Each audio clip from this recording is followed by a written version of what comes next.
జలం జీవం. ప్రతి నీటి బొట్టును కలిసికట్టుగా ఒడిసి పట్టుకుందాం. నీరు మనకి ఎలా అందుబాటులోకి వస్తుందనేది చూస్తే మన ప్రాంతంలో ఎక్కువగా వర్షమే మనకి ప్రధానమైనటువంటి వనరు. నీటి అవసరాలు చూస్తేనేమో పూర్తిగా 12 నెలలు ఉంటాయి. అన్ని అవసరాలు ఇప్పుడు తాగడానికి, లేకపోతే ఇంట్లో వాడుకునేవి, లేకపోతే వ్యవసాయానికి పనికొచ్చేవి, లేకపోతే పారిశ్రామిక అవసరాలు, ఇవన్నీ కూడా 12 నెలలు ఉంటాయి. కానీ వర్షం రూపంలో మనకి అందుబాటులో ఉండేది మాత్రం 4 నెలలే. అంటే 4 నెలల్లో మనకు వచ్చే నీటిని మనం 12 నెలలు ఎలా వాడుకోవాలి? 150 గజాల్లో కట్టబడినటువంటి ఇది ఒక చిన్న ఇల్లు.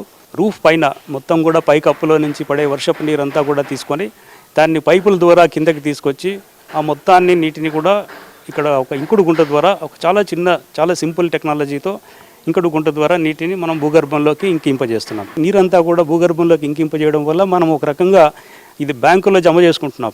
ఆ బ్యాంకులో జమ చేసుకున్న నీటిని మళ్ళీ మనకు కావాల్సినప్పుడు తిరిగి తీసుకోవచ్చు. ఈ మెష్ చూస్తే HDPEతో ఓవెన్ వైర్ మెష్ అంటారు దీన్ని. ఈ మెష్ సుమారుగా ఒక 1.5 mm 2 mm ఓపెనింగ్ సైజెస్ ఉంటాయి దీనిలో. ఈ సైజెస్తో ఇలాంటి మెష్ని కనుక మనము ముందుగా ఆ రాళ్ళ పైన పరిచి ఆ తర్వాత పైన ఇసుక కనుక వేస్తే అప్పుడు ఇది చాలా బాగా ఆ ఇసుక కిందకి దిగిపోకుండా ఆపుతుంది. కాబట్టి మొత్తం ఆ ఇంకుడు గుంట లైఫ్ చాలా బాగా పెరిగి ఫంక్షనల్ లైఫ్ కనీసం ఒక 5-6 ఏళ్ళు 10 ఏళ్ళ వరకు కూడా ఇది పనిచేయడానికి అవకాశం ఉంటుంది.